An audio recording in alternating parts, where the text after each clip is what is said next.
Hi and welcome to another episode of Straight Out of Camera, proudly sponsored by Fujifilm South Africa. Joining me live in studio is Managing Director of techsmart.co.za, Mike Hubert. Mike, how are you doing, sir? Esley, how are you? Very well, man. And in Cape Town, commercial photographer Leon Westhuizen. How's it, Leon? Hey, Esley, it's going well here. Thank you very much. Great. Yes, How are Leon. you guys doing? Very well, very well. How's the good. weather in Cape Town? The weather is actually surprisingly good. We only had bad weather for the wedding I shot yesterday in that period of shooting. So I'm happy to be editing in better weather today. They say that's why you get the big bucks, Leon, for being a wedding photographer. Maximum bucks. Listen, can you be upset about rain in Cape Town?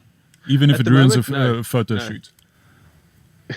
we were all praying for it, and then just for that little bit, it's like, oh, it could have come in the morning. You should shoot more. I should. As we enter the end of the year, it is again the Photographic Expos season. And Leon, what I want to chat to you about is, number one, do you think there's a need for this or for expos in general? And do you think there's a need to especially have a photographic expo in South Africa? Esley, it's a question that I've often asked myself, and it started off with this whole idea of wedding expos at shopping centers. And I think the same way that the nature of photography has changed in the last couple of years since digital has changed everything the way that we think about photography. Somehow expos haven't changed as much, and I think expos are absolutely necessary. It's a way for people to interact with and see what's going on, see what's available, maybe even try some, get some input. But the nature of that expo, I think, is something that is steadily changing. That for me is important. It's a platform to connect with people in a way that's otherwise not possible with information that you might find online. Mike, a couple of years ago, it was a regular occurrence for expos to launch new products, and seemingly suppliers are now changing that sort of dates for releases. So it's not happening maybe in September, it's happening straight through the year. Yeah. Does that have a negative effect on expos? I think, usually when it comes to journalism, we like the expos because you get to see the latest products, and perhaps there's a couple of international spokespeople to speak to. But for the most part, the release cycle is international, meaning that if the new camera is released, you hear about it the next day. Everybody has already written about it. So perhaps not as necessary in the past, but definitely you must have the new gear there for each exhibitor. Leon, how do we get photographers and enthusiasts alike to come and join us at a photographic expo? The easy answer is just tell people you're going to be there, Esley. Possibly. Yes. No, but you're Was a cool that the guy. answer? No, that is not my official answer, but I think it's a Esley good just start. nailed it, and you did that. It was a WhatsApp message, okay.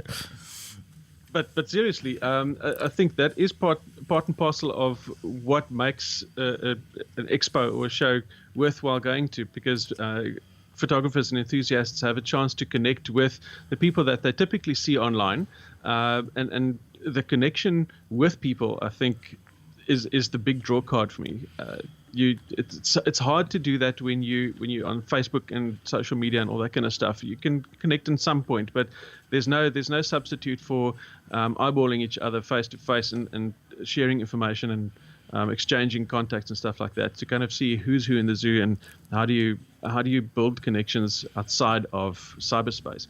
And then obviously also if there's something that would draw people besides connecting with other photographers, it's also maybe value added input if people were to get some training on particular topics and things that they might be interested in. I think the days of sort of like a 5% discount on trinkets and things, that's just a by and by. It's not the main thing that people go to expos for anymore, because they shop online and find the easiest and the cheapest deals that way, unless there's some major introduction of something that hasn't been seen before. But I think South Africa always sits sort of like just one tier behind the rest of the westernized world in terms of being at the cutting edge of releasing things. So I think that the quality and the reason why people would actually want to go to expos is for input and connection. I just want to mention that last year we had the GFX at the expo before it was launched. That is correct. Well, perhaps a question for you, Esley. Leon said that saving cash isn't perhaps a big draw card, but isn't it? Because if you know that you're going to get X amount of discount, because last year the prices were perhaps slashed, do you think it draws photographers to come and explore? Maybe our guest can elaborate on it, but I think in the beginning, especially when I wasn't involved in the Photographic Expos, we would find that suppliers would have promotions exclusively to the show. Things have changed a little bit. We find that those promotions are sometimes even at store level. So it's not that which I think is drawing the crowds. I think it is the photographic knowledge that people can provide enthusiasts. The workshops and so. So workshops and talks, I think that must in essence be the drawing card. But saying that, there is always something special. So there will be obviously from suppliers some discounted products. Yeah, I think it's not the, like you said, Isley, it's not the main thing anymore. I can remember back in the days when we went to expos, like the Rand Easter show and all that. People went to go and see what kind of bargains they can get, and the bargain hunting thing is now over. I think the value is, I'm coming to find out more about lighting for portraiture, or the specific things like that. And if you have a list of things that will be available for people to engage with, and they can actually cherry pick the best things for what they think will be valuable for them. And I think there's far more meat around the bone for something like that. Yeah, we've partnered with accessory brands on sort of photographic workshops where we found that if 100 people come to our stand and listen to a talk, they actually go either to the accessory stand, or they go and buy the lens that this photographer has been speaking about. So it's a big drawing card for us, is actually teaching people how to use their gear properly.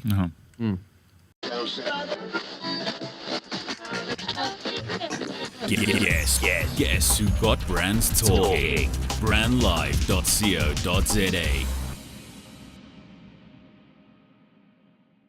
Have you ever thought about the power of social media? Social media has the power to make your business grow. Yeah. Why don't you let us manage your social media? Because our business is to see your business grow. Visit us at www.beastdownmedia.co.za.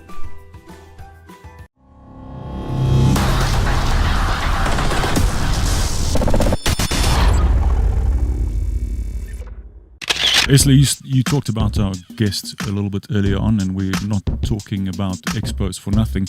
It's Matt Raven, the organizer and the guy that actually started the Photo Film Expo in South Africa. Welcome to the studio, Matt. I'm Huck. Thanks, Amal. Cool.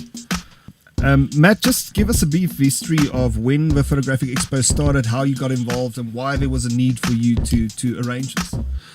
Well, we actually started out as photographers. We're not event organizers by any means. We photographers that realized that there was just nothing for the photographic industry. And we had a couple of studios, and we started doing little networking functions at our studios. And they were sellouts. We were accommodating 150 people in a little studio, and we couldn't keep up. So we partnered with a event company initially to just test the water and see what the demand was. And we decided to go big. We went to the Dome, one of the premium venues, and it was huge. It just sort of took off, and it's grown since. We're 9 years down the line now, and it just keeps growing. So, yeah, and as you guys have been saying, the industry's changed completely. So the expo has morphed completely from what it started out as, and it's taking it on a whole new direction. And people do come for different reasons to what they came in the beginning. In the beginning, it was a unique thing, and they just wanted to come and see what was out there. Now we find that people kind of know what's there, but they don't know which is best. They see everything online, loads of research, and 6 months before something's released that it's going to be released, and you know all the specs, but you've never actually touched and felt it, and you've never compared it side by side with something else. And we find that that's what people come to the show for. They might not buy it at the show, but they make their purchasing decisions at the show. We've in surveys, we've actually found that 70% of people make their purchasing decisions at the event, well, people make 70% of their purchasing decisions at the event, rather, which is huge. And that doesn't only convert to sales at the show, it converts to sales across the board at retailers after the show. And so the Christmas season, people kind of come to the show to decide what they're going to buy for Christmas. And as Leon was saying earlier, it's the networking. It's the networking thing. People can come and actually see other people. You're not only seeing a product on a shelf or behind a display cabinet. You're actually seeing people use them in these live demonstrations. So you're seeing the capabilities of the products. You're not just seeing a result, a picture printed in a magazine that could have been a crappy picture that's been edited to crap and it now looks amazing. You're seeing guys go take a picture and show it on your screen. Yes. So you can see the actual result. Straight out of camera. Exactly. There we go. Matt's on the money. Yeah, so it's really something that people look forward to come through and learn and take part in the demonstrations and win stuff. I mean, there's people giving away prizes, massive prizes. Yeah. So it's more about the experience than anything else. It's not just the discounts, or it's not just the exhibitors. No. And it's not only seeing the latest release. It's nice to see the latest release, but it's actually seeing the latest release in action. Mm-hmm. You might have had something that was released 6 months ago, but you've never been able to hold it in your hand and actually photograph with it yourself. Now you can come through, you can actually pick it up, bring your own memory card, slot it into the camera, grab a lens, stick it on your camera, test it, and then go home and see the result. Test it for yourself. So you're not just seeing other people's experiences, you're actually experiencing it firsthand. Yeah, and actually being able to talk to people there, because online it's one thing to read about things, but it's quite a different thing to hear about other people's experiences and asking questions. Even I mean, a lot of these areas don't have specialist stores where they have specialist salespeople. They've got your sort of general trade stores. They will go in and they'll ask questions to some guy behind the counter who knows nothing. That person is going to try and sell them product based on the commission that they get and the best deal that they get from the sales. Here you can actually deal with professionals that have used all the brands, they've used all the products, they've used the different lenses. They can make informed advice, give informed advice to the person. Yeah, we've actually found that when we speak to the customers, they feel that it's Fuji talking to them, so we're biased. But once they listen to a workshop or listen to a talk or experience a workshop, or just our photographers hanging around our area, they feel that that's not a sailed sort of promotion. It's more of a professional talking to a enthusiast or another professional, and that's been very unique for us. I mean, we sell more gear after a workshop or talk has happened than what we do just in people walking past. And that's the I've thing. seen that happen as well. Sorry. Yeah. Go ahead, Matt. People are very impressionable, and if they see what their peers are using and the results that they're getting with that product, obviously they've made those decisions based on their experience. So people feel a lot more comfortable. I think people, like you mentioned also, that the space to be able to compare different things that you probably already have some information on, and you want to see how big is this lens really, or how fast does it actually focus, or what's the difference between let's say cameras like the XT1 and the XT2, like what are the significant differences, and is this something for me? Those kind of things, you've got to go and read up and check YouTube videos for days on end, or get it in half an hour at the show with your own hands on it. Like you said, that is the number one value proposition, I think, that comparison, so people can get their questions answered. Yeah, no, definitely. Talked about exhibitioners, or let's just cut it there. Exhibitors. Exhibitionists. Exhibitionists. Yeah. Okay. Can we go? What's that 5 minutes? You want to give me 5 minutes? Oh, no. Matt, tell us about some of the exhibitors that will be joining you at the Photo and Film Expo this year. Well, one of the exhibitors is Fuji, obviously.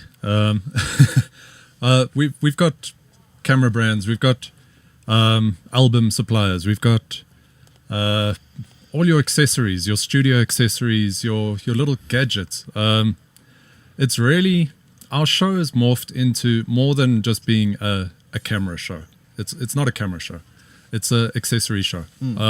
Cameras are there. You can see the cameras, but you're getting to see stuff that you don't see in the stores. That's the whole point of the show, is that you're not walking into a major warehouse where there's a couple of cameras behind a glass screen that you kind of have to look at. You're getting to see random things like customized straps, special camera bags for ladies. You're getting to see Underwater this year, photography. housings, special things that photographers struggle with carpal tunnel syndrome if they're editing for hours and hours on end. There's things to help with that. There's it's a lot of random stuff that you will never find in a camera shop. But at the camera show, it really makes sense. Was there something that surprised you when you started photo film, and after a couple of years, something that perhaps was interesting to note? Well, what I've found is that the same people come every year. Once you've been to a photo and film expo, because of the workshops and the amount of content there, it's something new every year. And the guys return every single year. But we're seeing new faces. The industry changes constantly. People join the industry, they leave the industry, they come back to the industry, they move within the industry. We get models that become makeup artists, and then they become photographers, and then they become stylists, and then they're constantly within the industry but moving around in different positions. And it's interesting to see how they grow.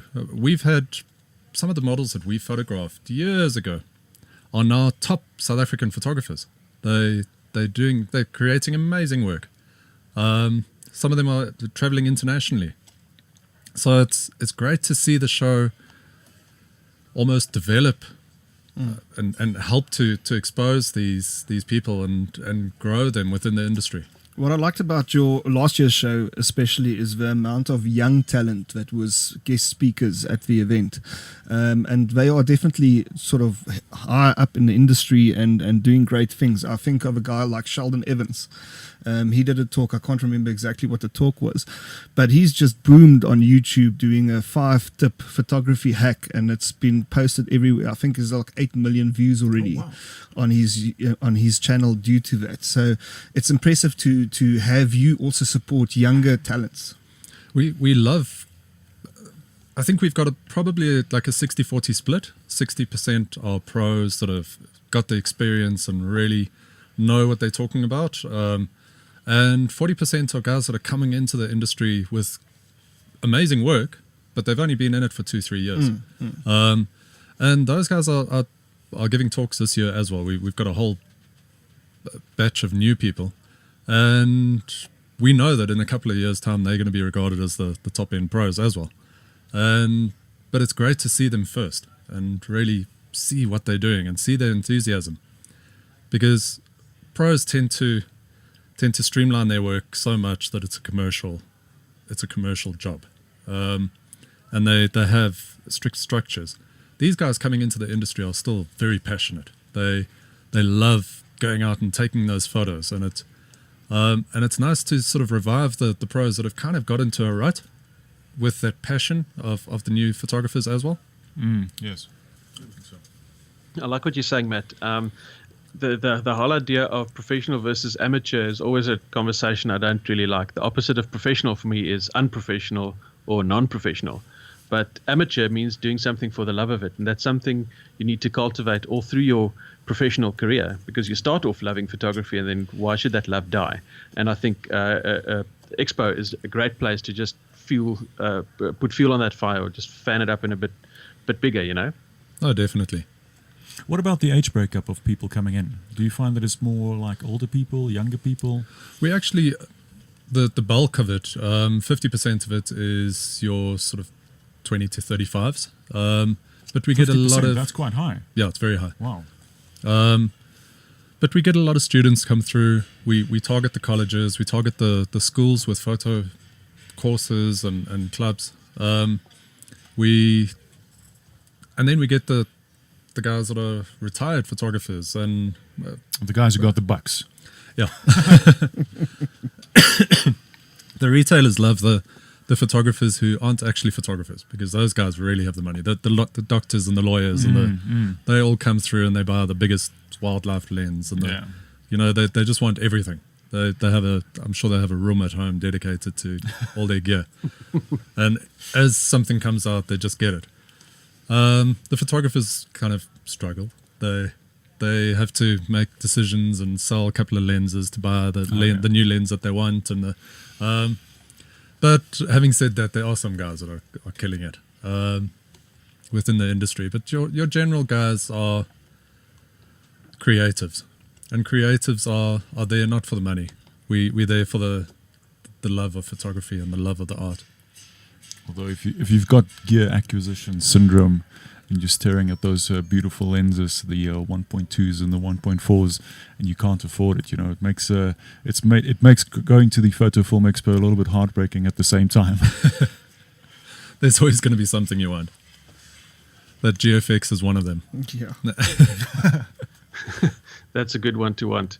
I had the privilege to do a bit of a behind-the-scenes shoot with GFX owner here in Cape Town last Sunday, and we had a casual chat afterwards about it. And he's typically the kind of guy that you describe. He knows exactly what he wants. He goes out and gets it. But as good a photographer as he is, that is his sideline passion. That's his passion project.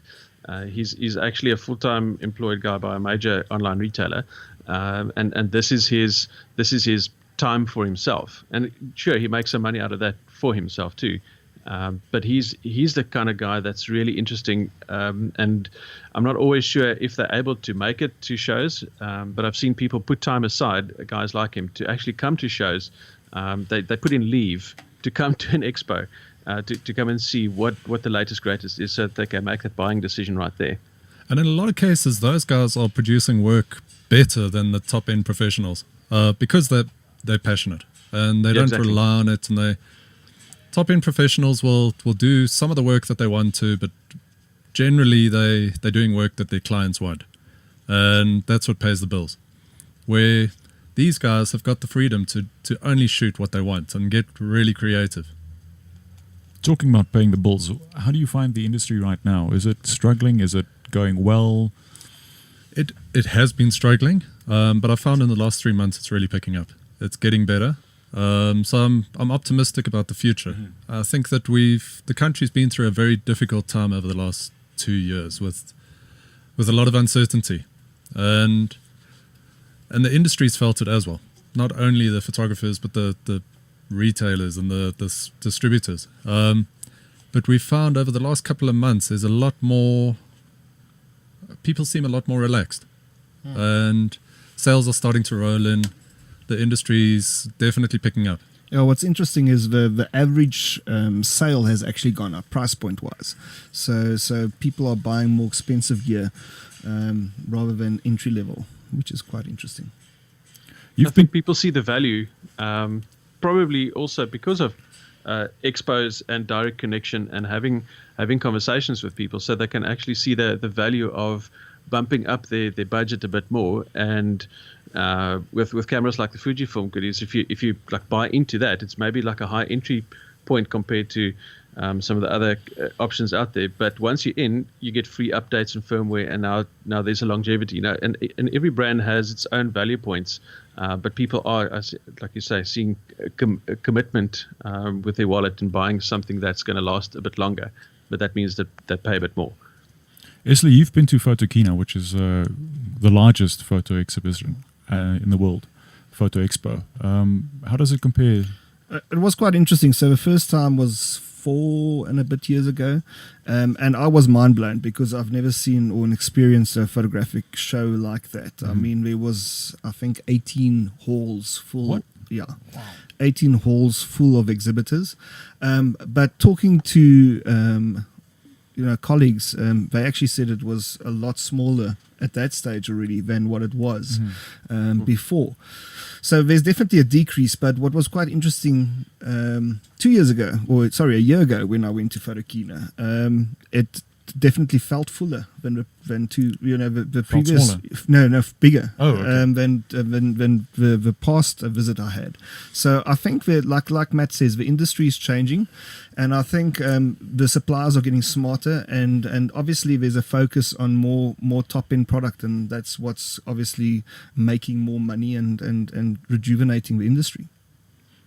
Who were the exhibitors there? Was it like not brands, but like accessories and stuff like that, or major brands? Obviously, all the big guys, most of the suppliers in the world, and then obviously a lot of Chinese accessory brands. Ah, okay. And I think that's what's quite interesting, because you could get options where you would pay for a specific speed light, maybe 6,000-7,000 rand. You can get a speed light now for 1,500, 2,000 rand, and I think those things are becoming quite interesting, and that's why I love being part of accessory brands like Graham Roberts, because they supply all those major accessories to the industry.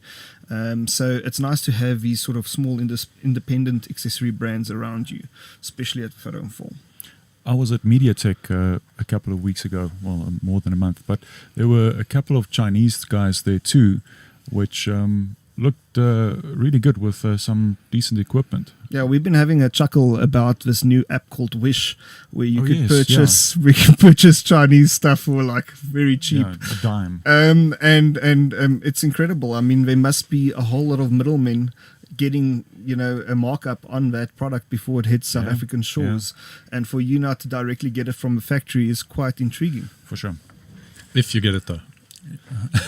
Have you had problems?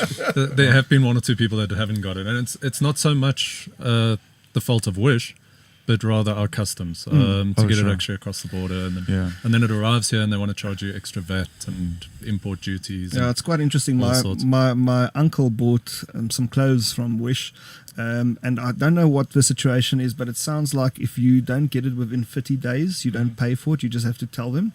And he phoned them, got his money back, and then 2 days later the products came to him, and he had to pay them back again. But it's quite impressive in the service sort of that they provide. Matt, the Photo Film Expo is back at the Dome, is that right? Okay, so there was a little bit of problems, but it's now back. It's in the Ticket Pro, the new Blue Wing. Okay.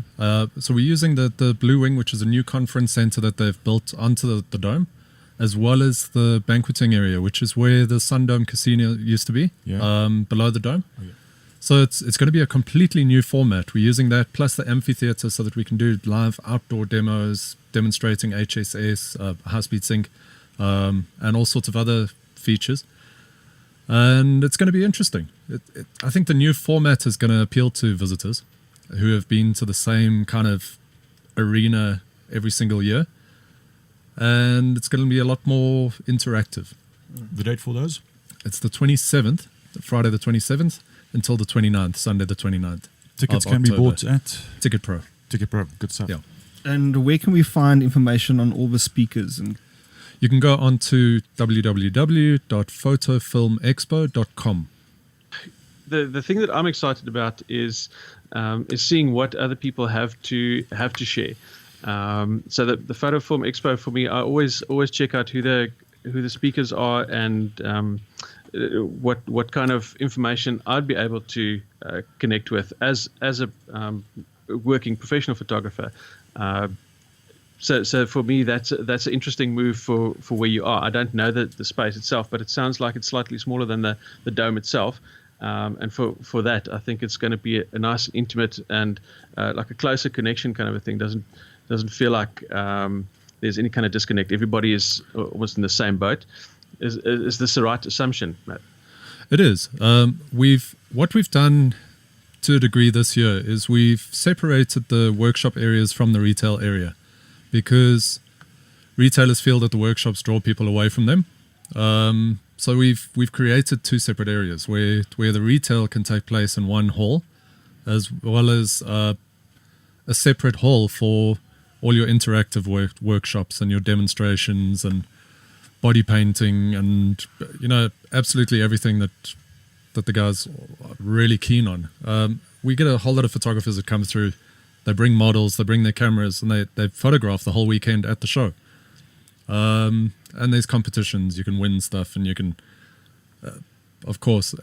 Plus, they can then go to all the workshops. There's almost 100 workshops in the 3 days. Plus, there's master classes this year, which is a new addition. So there's loads to do. What is the price of a ticket, Matt? If you go online, it's 80 Rand for a day ticket, a 1 day ticket, or you can get a 3 day ticket for 150 Rand. So 8 Rand a workshop or a lecture, basically. Basically, yeah. Jeez, like. The workshops are all free once you're in. So it's the only thing that you'll pay for is master classes. If you're going to go to one of those, they're sort of 3-4 hour sessions. And even those are very reasonable. International photographers that's joining you? We do. We've got a couple of internationals again. So yeah, pop through to the website or onto the Facebook page and you'll see their bios and their profiles and what they're going to be talking about. We've got some really exciting talks. We've got a guy that's busy suing the government for copyright infringement for billions. He's literally suing them for billions. Come listen to what he has to say and why he feels he's going to get this money. And there's loads of stuff right through from the theme is boot camp. So there's everything from somebody that's just picked up their cell phone and just wants to know how to take nice pictures on their phone, right through to the top end pro. Yeah, what I saw on your Facebook page, which intrigued me considerably, is the fact that you also mentioned that there'll be discussions on how to market yourself and how model releases, all the important stuff that we sometimes feel is not so important. And it's getting back to that's applicable not only to the guys starting out either. It's the people that have been doing it for years and they've got into ruts and they've got into bad habits. And this is kind of a chance for them to reset and look at structures that are going to actually make their lives a lot easier, make their work more streamlined and make photography more profitable for them. Awesome. So the website again? photofilmexpo.com. Awesome. Gentlemen, where can we find you on social media? You can find me at leonslens.com or otherwise Instagram handle Leon Oosthuizen. You can check out our website at techsmart.co.za and then also my own personal Instagram page at Fark1. Matt, thank you for joining us. Gentlemen, it was always a pleasure. Thank you very much. Ciao. Super chat. Thanks, guys.